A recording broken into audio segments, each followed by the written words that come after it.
नमस्कार दोस्तों, mindful Buddha channel में आपका स्वागत है। दोस्तों, आज के समय में हर 20 साल के नौजवान को इतनी चिंता होती है कि चिंता की वजह से उनका किसी भी काम में मन ही नहीं लग रहा। वह हमेशा परेशान ही रहते हैं। ना तो वह अंदर से खुश होते हैं और ना ही उनके अंदर कार्य करने की शक्ति है। फिर भला उन्हें कामयाबी कैसे मिलेगी, वह अपनी मंजिल तक कैसे पहुंचेंगे? ऐसा करके वह खुद का ही नुकसान करते हैं। समय से पहले उनको बीमारी घेर लेती है। वह अपनी जिंदगी में हमेशा चुप रहते और खोए हुए रहते हैं। ऐसे में भला वह क्या कुछ बन के दिखा सकते हैं? मैं आपको एक कहानी के माध्यम से बताने वाला हूं। दोस्तों, एक समय की बात है। गौतम बुद्ध से उनके एक शिष्य ने एक बार पूछा कि महात्मा, क्या ऐसा संभव है जो मैं मेरे मन में सोचूं वह सारी चीजें अपने आप मुझे मिलना शुरू हो जाए? बुद्ध बोले, ऐसा संभव तो है, लेकिन क्या इसके लिए तुम यह 2 चीजें कर पाओगे? शिष्य बुद्ध से बोला, क्या सच में ऐसा संभव होता है? अगर हाँ तो महात्मा मुझ पर कृपा कर मुझे बताइए, ऐसा होना कैसे संभव है? मैं इसके लिए कुछ भी करूंगा। बुद्ध शिष्य से बोले, तो सुनो, तुम अपने मन में जो चाहो वह तुम्हें मिलने लग जाए। इसका पहला उपाय यह है कि तुम्हें अपने मन को अपने नियंत्रण में लाना सीखना होगा। जब तुम्हारा मन पूरी तरह से तुम्हारे काबू में आएगा, तब उस दिन तुम्हें अपनी मनचाही चीजें मिलना शुरू होंगी। शिष्य बुद्ध से बोला, लेकिन गुरुजी, मन को वश में कैसे लाया जाता है और इस समस्या का दूसरा उपाय क्या है? बुद्ध शिष्य से कहते हैं, मन को वश में लाने का सबसे पहला और महत्वपूर्ण उपाय अपनी इंद्रियों को संयमित करना होता है। तुम्हारी 5 इंद्रियां जब तुम्हारे वश में होंगी, तभी तुम अपने मन को वश में करने में कामयाब हो पाओगे, नहीं तो कभी मन को काबू नहीं कर पाओगे।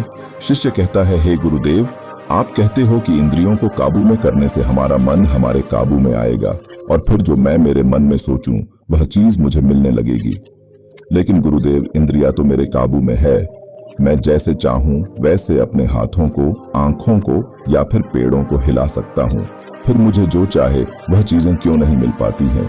इस पर बुद्ध अपने शिष्यों से कहते हैं, बालक, तुम अपनी 5 इंद्रियों की क्रिया के बारे में अपने मन में विचार कर रहे हो, लेकिन अपनी 5 इंद्रियों को अपने काबू में रखने का असली अर्थ यह है कि तुम्हें किसी भी भौतिक चीज का मोह नहीं रहना, अर्थात भौतिक चीजों की इच्छा न करना। परंतु जब मनुष्य के मन के अंदर अलग अलग प्रकार के मोह उत्पादित होते हैं, तब उसका मन उन चीजों को देख दुखी होता है, जिस वजह से वह व्यर्थ की चिंता में फंसता चला जाता है। वहीं जिस इंसान का मन उसके काबू में होता है, ऐसा व्यक्ति किसी भी प्रकार के मन के छल में ना फंसकर अपने लक्ष्य की ओर बढ़ने का प्रयास करते हैं, और वही व्यक्ति जीवन में आगे जाकर अपने लक्ष्य को पूरा कर जीवन में सफल बन पाते हैं। इस पर शिष्य कहता है, हे महात्मा, मन को वश में करने का सही उपाय क्या है? किस प्रकार मैं अपने मन को अपने वश में कर सकूंगा? और गुरुदेव, दूसरा उपाय क्या है जिससे मैं अपनी मनचाही चीजों को पा सकता हूँ? बुद्ध उस शिष्य से कहते हैं, तुम्हें अगर अपने मन को वश में करने का उपाय पता करना है तो तुम सामने दिख रहे पेड़ के नीचे 1 महीना हर दिन 2 घंटों के लिए मौन रहकर ध्यान करना सीखो। जैसे ही तुम्हारे इन 30 दिन का सफर खत्म होगा, वैसे ही तुम्हें अपने मन को काबू में करने का उपाय मिल जाएगा। जिस दिन तुम्हें अपने मन को काबू में करने का उपाय पूरी तरह से हो गया, उसी दिन से तुम अपने मन में जिस भी चीज का विचार करोगे, वही चीज तुम्हें प्राप्त होना शुरू होगी। अगर तब तुम पैसे के बारे में या फिर संसार में मौजूदा किसी भी चीज के बारे में अपने मन में विचार करते हो, तो वह विचार तुम्हें अपनी मनचाही चीज को प्राप्त करने में तुम्हारी मदद करेगा। पर इसके लिए तुम्हें अपने मन को वश में कर पाना अत्यंत जरूरी है। जब तुम अपने मन को वश में कर लोगे, तभी मैं तुम्हें दूसरे उपाय के बारे में बताऊंगा। शिष्य बुद्ध को प्रणाम कर कहता है, यह तो काफी आसान कार्य है। 1 महीना ही क्या, मैं 1 साल तक 2 घंटे उस पेड़ के नीचे बैठ सकता हूँ। आप मुझे आज्ञा दें, कल से ही मैं ध्यान में बैठने के लिए तैयार हूँ। बुद्ध शिष्य से बोले, ठीक है, तुम पहले 30 दिन उस पेड़ के नीचे मौन रहकर ध्यान करके बैठकर दिखा दो, फिर हम आगे बात करेंगे।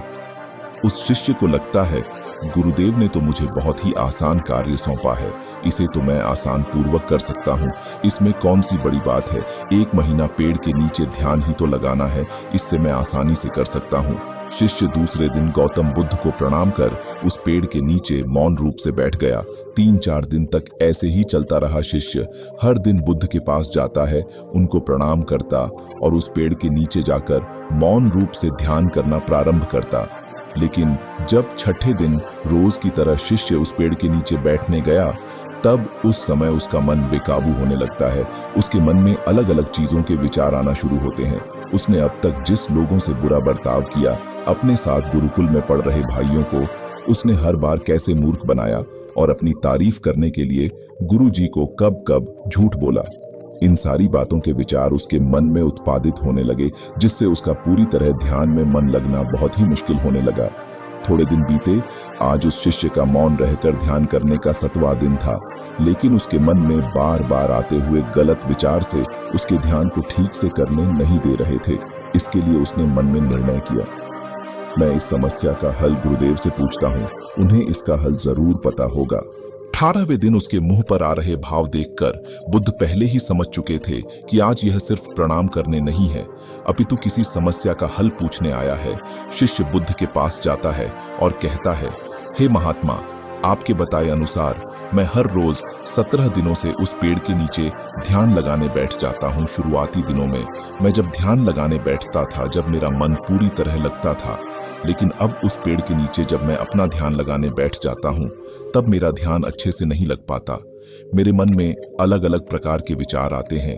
जो विचार मुझे आते हैं, उनके बारे में सोचकर मुझे अपनी सोच के ऊपर गुस्सा आने लगता है। मैंने अपने गुरु भाइयों के साथ कितना गलत किया, कितनी ही बार मैंने आपसे प्रशंसा की खातिर झूठ बोला।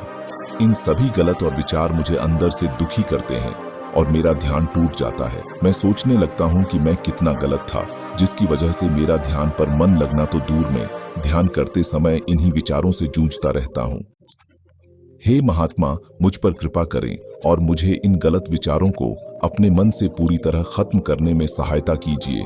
बुद्ध शिष्य से कहते हैं, तुम्हें जब मैंने पहले दिन मौन रहकर पेड़ के नीचे बैठने के लिए कहा था, अब तुम्हारे मन में किसी भी प्रकार के विचार नहीं आ रहे थे, लेकिन अब 18 दिन बीतने के बाद तुम्हारे मन में अपनी गलतियों के विचार उत्पादित हो चुके, जिसका कारण एक ही है। जब तुम अपने गुरु भाइयों के साथ मस्ती करते थे और सबको अपनी तारीफ करने के लिए झूठी कहानियां सुनाते थे, तब तुम शांत रहे, अपने मन से बातें ना कर पाए, पूरे दिन गुरु के सामने बुरा बर्ताव करने में समय व्यतीत करते थे। लेकिन जब तुमने अपने अंदर अपने मन से बातें करना प्रारंभ किया, तो तुम्हें अपने आप ही अपनी गलतियों के बारे में विचार आने शुरू हुए, जिसका कारण एक ही है। व्यक्ति अपने आप से किसी भी सवाल को पूछता नहीं है। लोग शांत रहकर खुद से बात करना पसंद नहीं करते और दूसरों से अपनी समस्याओं का हल पूछकर उदास होते हैं। जब इंसान अपनी किसी भी प्रकार की समस्या का हल शांत रहकर अपने आप से पूछता है, तो उस वक्त उस व्यक्ति की बुद्धि खुद ब खुदा उस इंसान को बताना शुरू करती है। जब तुम अपने आप से बातें करना प्रारंभ करते हो, तब तुम्हें खुद की अच्छाइयाँ और बुराइयाँ दोनों दिखना शुरू होती है, जिसका फायदा तुम्हें भविष्य में होना शुरू होता है। यानी जब तुम्हें अपनी गलतियां दिखती हैं, तब तुम उन पर शांति से काम कर अपने आप ही आगे बढ़ना शुरू कर देते हो। क्यों? जिस वजह से तुम अपने मन में जिस भी चीज को सोचते हो, उस चीज को प्राप्त करने का रास्ता तुम्हारी बुद्धि तुम्हें दिखाना शुरू कर देती है। बौद्ध कहते हैं, इसलिए मैंने पहले ही दिन तुम्हें बताया था, जैसे जैसे तुम शांत रहकर अपने मन से विचार करना शुरू करोगे, वैसे वैसे तुम्हें अपनी मनचाहे चीजें मिलना प्रारंभ होंगी। बुद्ध शिष्य से बोले, गुरुदेव, आपने मुझे दूसरा उपाय बताने का भी वादा किया था। मुझे लगता है वह उपाय इससे आसान होगा। कृपा कर मुझे दूसरा भी उपाय बताइए। बुद्ध शिशु को बोले, मैं तुम्हें दूसरा उपाय तुम्हारे 30 दिन पूरे होते ही बता दूंगा। शिष्य बुद्ध को निराशा भरी नजरों से देखता और वहां से चला जाता है। थोड़े दिन बीतते आज उस शिष्य के 30 दिन पूरे हो चुके थे। शिष्य बुद्ध के पास चला जाता है और बुद्ध से पूछता है, हे गुरुदेव, मुझे मेरा मन इतना हल्का क्यों लग रहा है? आज मेरे मन में पहले से कम विचार आते हैं और मेरे मन में किसी चीज को प्राप्त करने का मोह भी नहीं है। लेकिन गुरुदेव, दूसरा उपाय क्या था जिसे आपने उस दिन नहीं बताया? बुद्ध शिष्यों से कहते हैं, दूसरा उपाय था ही नहीं, बस मैंने तो तुम्हें इसलिए दूसरे उपाय के बारे में बताया था क्योंकि तुम ध्यान के इस 30 दिन में भटक ना जाओ। तुम अपने ध्यान के इन दिनों को पूरी तरह से खत्म कर पाओ, जिससे तुम्हें अपने अंदर की आवाज को पहचानने में मदद हो और तुम जान सको कि ऐसा संभव जरूर है कि जो तुम चाहो वह तुम्हें मिल सकता है।